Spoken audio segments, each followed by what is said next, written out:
When you're pushed by the wind, what can you say?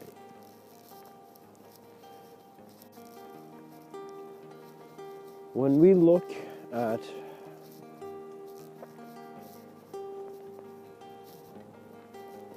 the nature of design, we may perhaps look at how our roads are paved and how many of our structures are built, and also the space where those structures are built as well. And so we've had architects and we've had beings who, in a sense,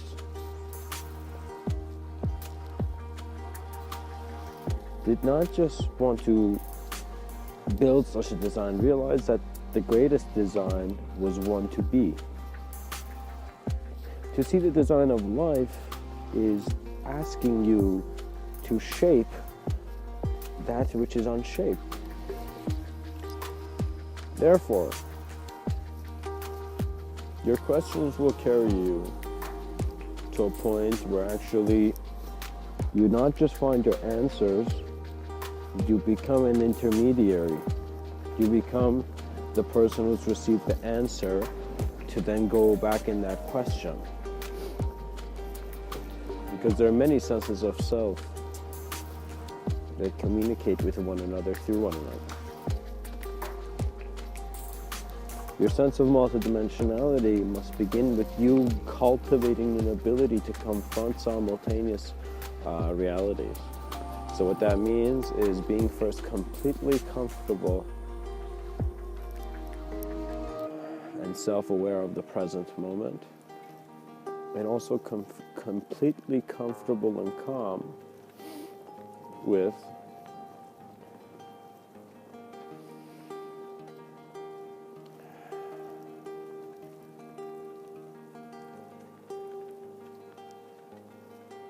a sense of what we don't know.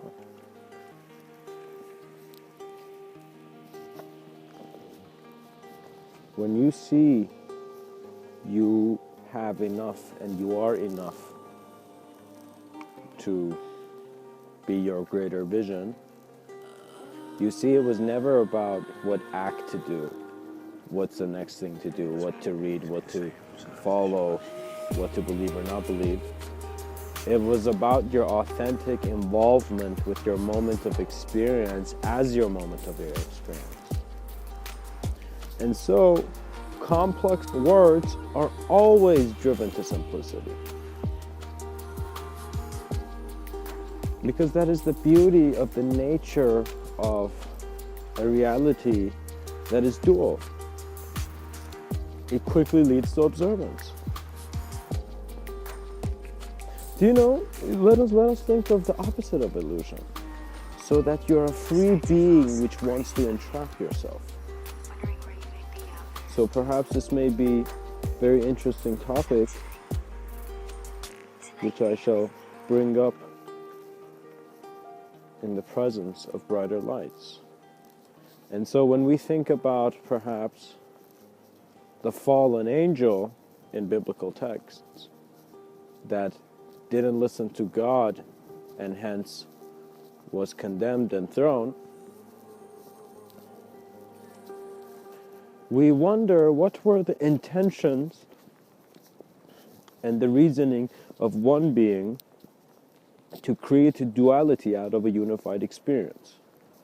So if you were a unified being, if you were always real, you would never see that there's an illusion unless you began seeing that you were hurt.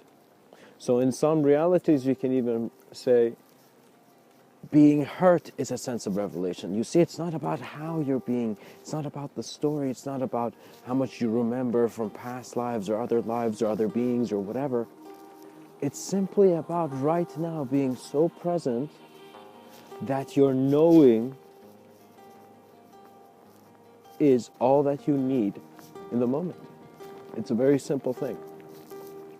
Think of it as that master, that martial arts master in those amazing Chinese movies, inspiring Chinese movies that we see, that has beaten all its opponents, and has opened up his own shop, and has his own school and teachings, and has all his students.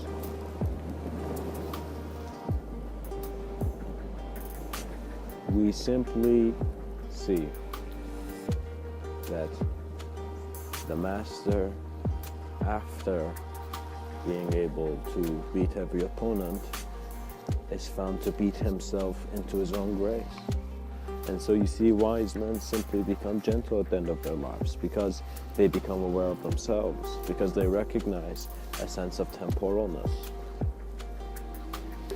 You become inspired by your sense of assumption to act without really clearly seeing where you are.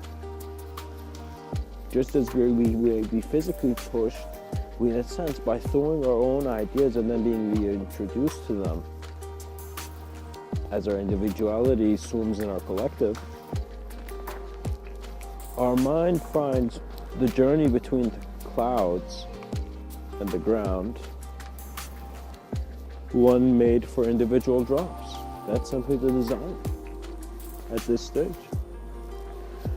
We simply want your existential allowance to reach a state of bliss, and a sense of natural presence will emanate. You will see your emanation. There's a reason I use that word, because your relationship with light and reality will shift. Because what is reality but light? And who are you but an awareness to memory? So as I have said, when memories of starlight are remembered, that remembrance is not from here. Because it is so acknowledging here that observance cannot be here. And so there's a beautiful depth in a man who suddenly remembers his purpose. And his purpose is to know himself immediately, instantly, by allowing himself to have always been known. You sometimes fear the future simply because you don't want to go in an experience of confrontation.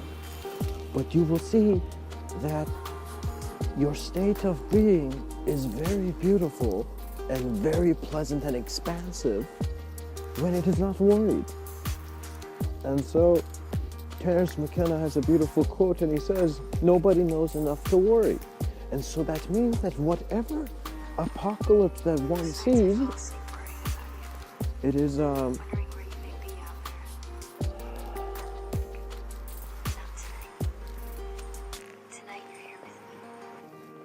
it is a remembrance. Let us say it is the chaotic remembrance of the ordered view. And so many people believe that the hierarchy is the dictation of our reality. But you will see that in your inner space, your allowance to be is much different than your outer space, because you will get a sense of sensitivity that will collectively view this moment. So simply how you're hearing me, imagine having simultaneous senses of knowing and being an experience, but internally. So what that means is, I guess, to not make this confusing,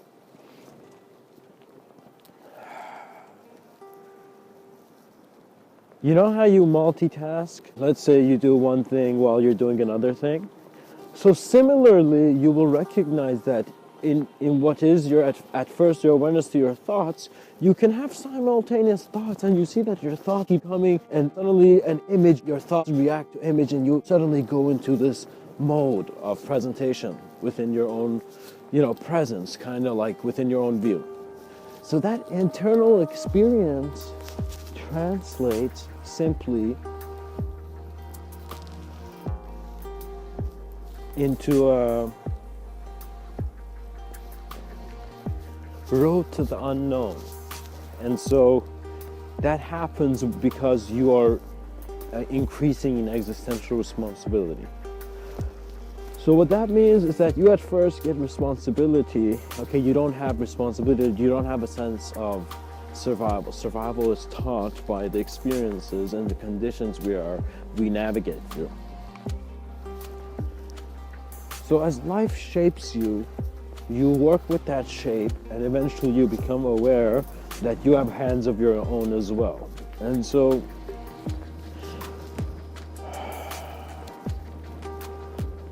the storm will come, but we shall sit, and our meditation shall be undisturbed.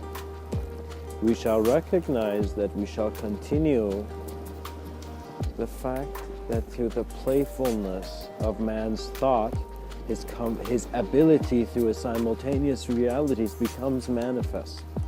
And so you will see that internally you're remembering things, knowing things, feeling things, being things, seeing things that are not immediately relevant to your physical location, but are the most abstract phenomena which your physical location could transform to. Because you will see that when the creator looks at creation, it's never the same creator. There's always another relationship fractal-wise increasing. So what that means is, yes, there is an intelligence, guys. There is a creator, there is a creation. But similarly, the moment the creator looks at creation, there is again another creation that the creator is viewing it. So there's this constant flux of existential knowing, and so we are simply seeing that what is the human experience is actually the manifest expression of energy in a reality where the natural design of how we see things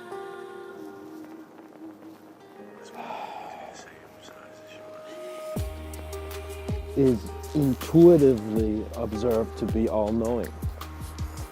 Your knowing is not individual when your collective observance reminds you of the presence you have. You will feel that your internal storms of awakening are different. You're not just confronting your enemies or, the people of your past. You're confronting vast collective senses of experience where it is not just one eye. You are confronting all the different senses of self which have been relevant to images which are relevant to you now. So in a sense, your past lives are potential experiences that have led to you now. It is very hard to explain because time and space simply work like an infinity sign. And so we see that in that center, there's actually a mirror that when it looks out, it is the reflection of everything, but when it looks in, its back is to the wall, or in a sense broken. You will see the depth in your problems, and in that you will see such a depth in the answer. And so depth simply means a lot of the times our complexity is shifting into simplicity. So what that means is, let's say someone says, you see this shoe I'm wearing.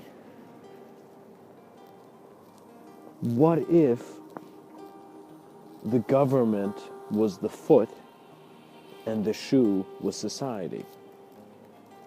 Is society covering the shoe with actually, being walked on, being walked over? And so what I'm kind of saying with that is that you will see that your mind works with different abstracts of itself. As you playfully observe the moment, any moment, you are cultivating an existential knowing that is not just the greatest expression for all beings around you to see, but an opening of, in a sense, as playfully as I can say, the gate of stars that you are.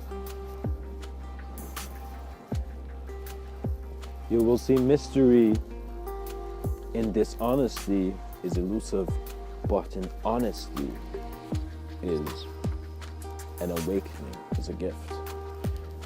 When you are an honest man, then a sense of mystery comes. That excitement is not just abundant, but it is fueled with an abundance of wisdom. So you will see that every moment, your moment is abundant.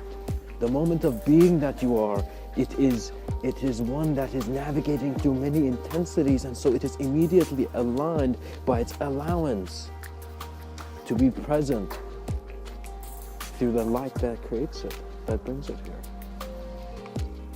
And hence, the emanation that you are will remember.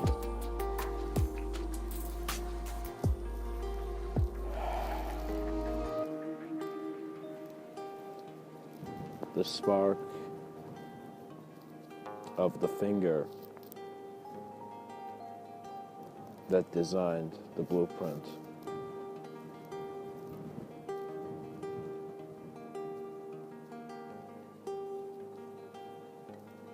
Of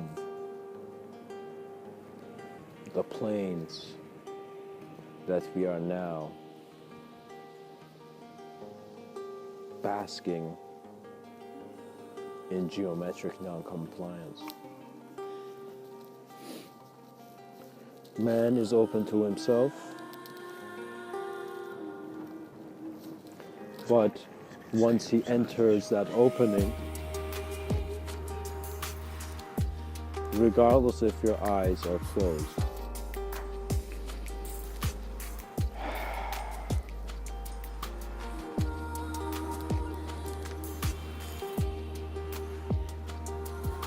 you are the eternity that is here. Much blessings and namaste.